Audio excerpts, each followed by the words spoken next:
Gorden Tallis for the Broncos, a story that just will not go away this year. We're in round 3. It's dominated the headlines all season so far, and the latest machination, Gordy's name been removed from a meeting room at the club's Red Hill headquarters, replaced by Ali Brigginshaw. Doggy, what do you make of this whole stink? This goes back to you, Travis. You're the one that originated this whole story by taking a quote from Gorden and making it into such a big issue. How do you feel about trying to bring down a legend? Like, don't shoot the messenger, Doggy. Gordy said it on radio. All I did was write out verbatim what he said. Now, look, I actually agreed with his point. I think it was strange optics for Adam Reynolds to be on that panel less than 24 hours after he copped the rib injury. But that's a moot point now. We've seen it move on. The Broncos have got in the winner's circle. What do you make of this? They've removed him from a team room at Red Hill. Is this a big blow? I think it cuts pretty deep for Gordy. Yeah, I find the whole thing incredibly petty of the Brisbane Broncos. They're one of the biggest, if not the biggest, sporting franchises in Australia. And look, I know Gordy's had sustained criticism of the club and some of the players and their decision to bring Madge in. It's been well documented, probably for Trav, more than a year now. The bottom line is, though, whether they like criticism or whether they accept it, you just have to learn to live with criticism in rugby league. You can't be that thin-skinned. And I find the whole thing incredibly petty that they would remove Gorden Tallis' name from one of the rooms in their centre of excellence out there at Red Hill. I think it's unbelievably poor form, and you just have to learn to live with criticism in rugby league. It's part of the game. And for them to do that, as I said, I think it's very thin-skinned. Yeah, look, I don't work at the Broncos, so I'm not sure how the staff feel there. The reports are the room had become a bit of a white elephant and people just didn't want to go in there. But Fatima, I'll come to you. Ali Brigginshaw, an absolute giant of the women's game. She's sort of been brought into this unknowingly or unwittingly.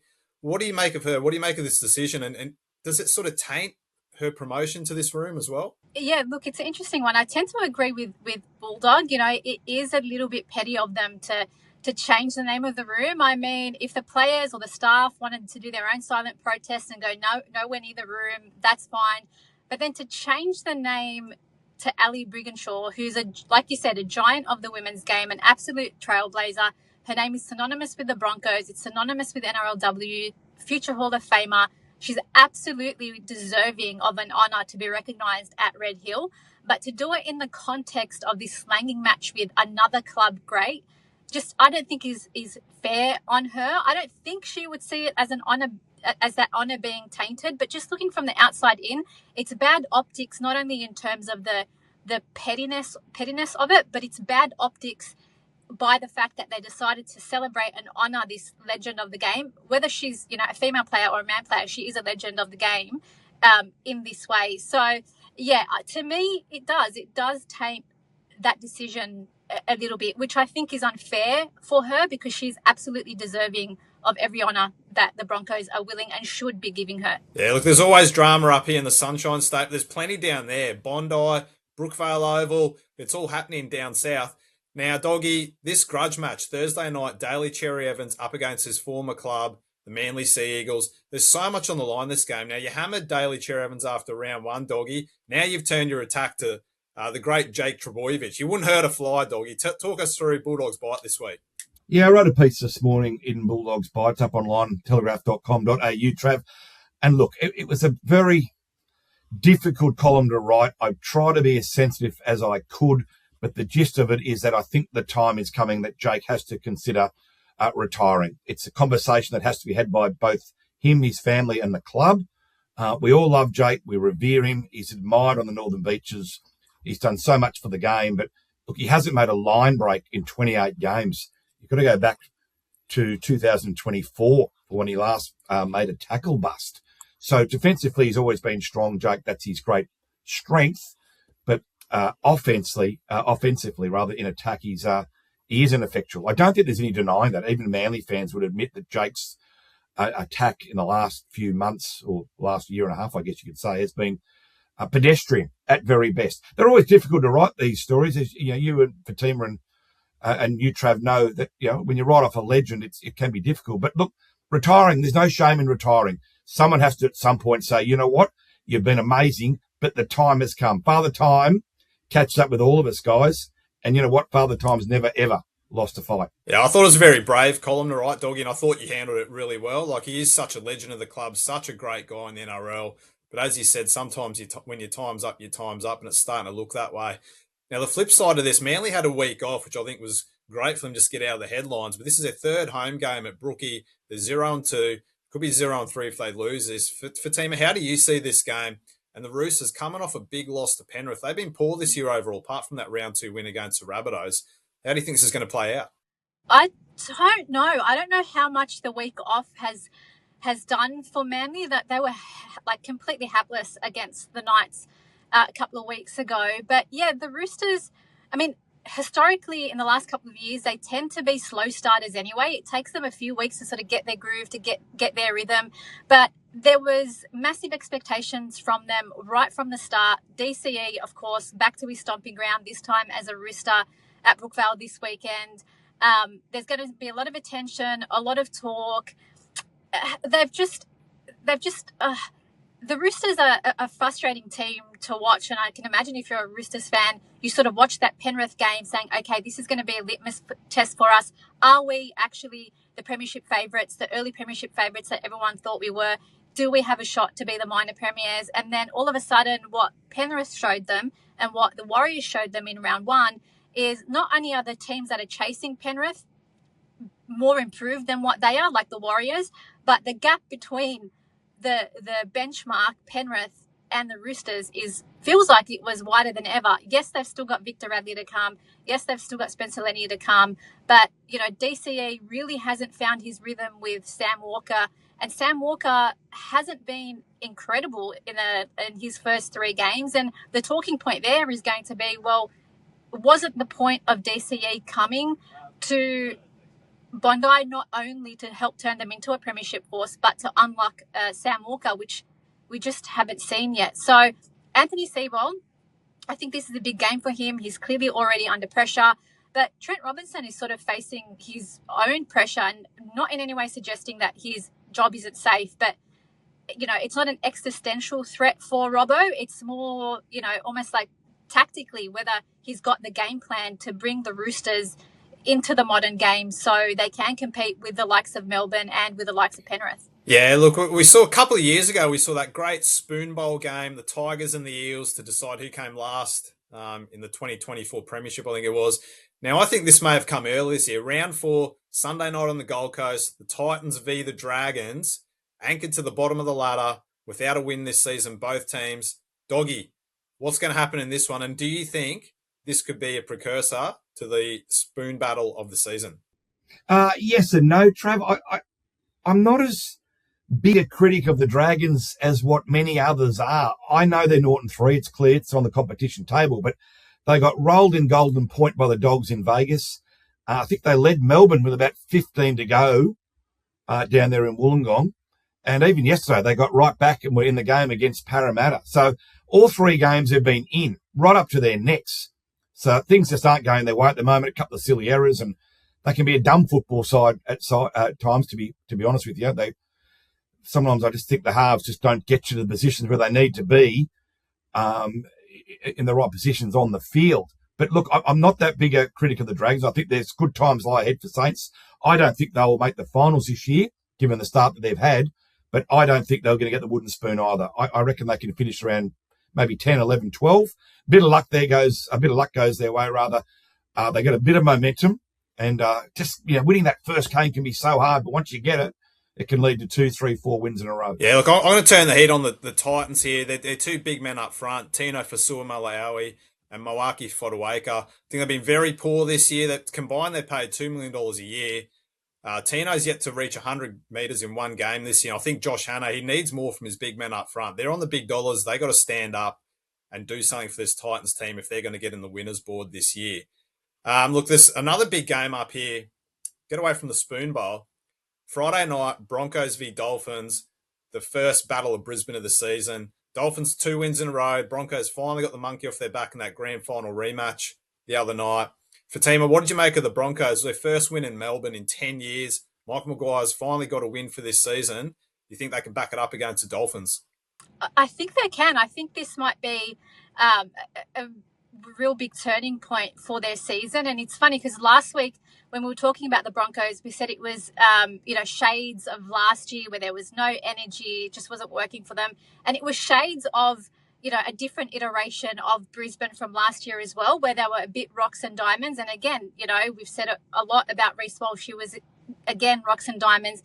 He kicks a 40-20, I think, in the second half with about 20 minutes to go. He kicks it out in the full. And I'm watching that game going, I think Brisbane had a small lead at that point going, oh, is this a momentum gift for the Storm? But they held on. They defended as a unit. There was one try-saving tackle, might have been on Meaney, where, 3 or 4 players swarmed him. And it really felt like that moment where something clicked for Brisbane. And when you see the way they celebrated and when they panned to Madge in the box, you just saw him with this massive sigh of relief. It was so obvious that they were feeling the pressure even after 3 rounds. But I think this might be the win that flicks the switch for them. And they go from the Dolphins, and then I think they've got the 2 other Queensland teams and the Titans and the Cowboys. So it's a real chance for them to springboard their season over the next month. Yeah, it was a real bit of deja vu, wasn't it, Trav? Melbourne ahead and the Broncos coming back to roll them sort of midway through that second half. A lot of memories from last year's grand final, of course. I just want to talk about the Dolphins, though. Gee, I thought they were incredibly impressive down there at Cronulla on Saturday. Cronulla were poor. I thought their enthusiasm levels were about 0. But they've got a big pack, the Dolphins. They've got a hard-working pack, and that strike that they've got, they're up there with the most dangerous teams in the competition. They can rattle on 30, 40 points without raising a sweat. I hadn't put the Dolphins in my finals, Trav, or Fatima, but after what I saw on Saturday, they are going to be sniffing around and they're going to be really close. And you know what? It's a long way away, but they are the kind of team that you would hate to play in the finals. Yeah, look, I think they're going to be right up there. I had them nudging the top 4 just with the strike they've got on the park. Now, let's go to another big game, Penrith v Parramatta.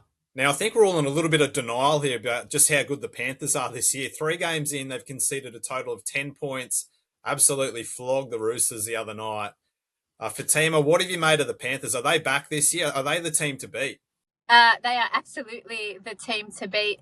I can't remember whether I had them as my premiers or not, but as soon as I saw them in round 1, all their star players, whether it's, guys like Isaiah, guys like Dylan Edwards, who would admit himself that he was probably a bit down on form last year, even Brian Toto, maybe a little bit down on form last year. They all look fit. They all look healthy. All their key players are just firing. Blaze Talangi's taken his game to another level. And then you've got guys like Tom Jenkins and, Casey McLean, poor Alamotti, all of a sudden, he's another one again who's been in brilliant form. They're just a really well-coached team. They're fit. Again, it reminds me sort of when they were at their peak, that 21-22 season where they were just completely unstoppable, a defensive wall. And I think, all of a sudden they've overtaken the Broncos and Melbourne as the team to beat this year. Just on the Eels, Doggy, 2 wins. What did you make of the J'maine Hopgood injury? Ryan Couchman, should he receive a big suspension for that? Looks like Hopgood's going to miss the rest of the year with an ACL. What did you make of that tackle? Yeah, most unfortunate, wasn't it, Trav? Look, the hip drop's something that's come in the last 5-10 years. It wasn't there in the 80s or 90s certainly when I was growing up. But look, it's a dangerous tackle. There's no doubt when a bloke slides down, comes onto the pressure, or the pressure comes onto the attacking leg, then, it can break. And that's what's happened yesterday, an ACL joint, which is incredibly sad. But look, it wasn't deliberate. Couchman's not that kind of a player. But look, in the pure sense of the word hip drop, it was. I mean, Jason Rolls post-game said there was no malice in it, which is true. But I noticed and found it quite interesting that Rolls, he said, a lot of these tackles are now coming through the fatigue in the game. And our players are just getting tired, and the more fatigue you put into players, the more possibility that these tackles may well eventuate. So, but look, in answer to your question, Trav, yes, I think he will have a long suspension, or certainly a suspension. He doesn't deserve to go out for a long time, but I'm thinking maybe a couple of weeks. But it's a shame. It wasn't his fault, so to speak, in terms of it's hard when you've got 3 and 4 in a tackle, Trav. You've got to be somewhere, and gravity will take you down to the ground. So sometimes you don't even know where you are when you're a defending player. But the bottom line is, if it's a hip drop, it's a hip drop. Yeah, now look, I can't believe I forgot this. Tanner Boyd and the Warriors. Ladder lead in Wars after 3 rounds. They could make it 4 in a row against the Tigers this weekend. Can we just quickly touch off on the Warriors there, Fatima? What have you made of them this year? They've started past seasons in hot touch and faded away. Can they hang on to this? Can they hang on? Oh, that's such a big question coming into round 4. They've got an incredible forward pack, an exciting back line. Tanner Boyd is just so in control of his game. It's remarkable to see.